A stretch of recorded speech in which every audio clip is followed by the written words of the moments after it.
સુપ્રસિદ્ધ યાત્રાધામ ચોટીલા ચામુંડા માતાજીના ડુંગર પર તારીખ 22 થી શરૂ થતા નવેલા નોરતા દરમિયાન આરતી તેમજ દર્શનના સમયમાં ફેરફાર કરવામાં આવ્યો છે। સુપ્રસિદ્ધ યાત્રાધામ ચોટીલા ચામુંડા માતાજી ડુંગર પર તારીખ 22મી થી શરૂ થતા નવલા નોરતા દરમિયાન આરતી તેમજ દર્શનના સમયમાં ફેરફાર કરવામાં આવ્યો છે। ચામુંડા માતાજી ડુંગર ટ્રસ્ટ દ્વારા આરતી તેમજ દર્શનમાં નવરાત્રી દરમિયાન ફેરફાર કરવામાં આવ્યો છે।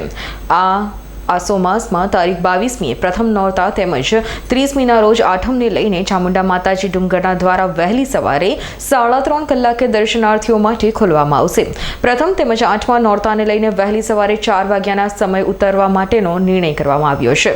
ચોટીલા ચામુંડા માતાજી ડુંગર પર ચડવા માટે યાત્રિકોને 635 જેટલા પગથિયા ચડીને માતાજીના દર્શન કરવા માટેનો લાહવો લેવો પડશે। વિક્રમસિંહ જાડેજાનો રિપોર્ટ, S9 ન્યૂઝ, ચોટીલા।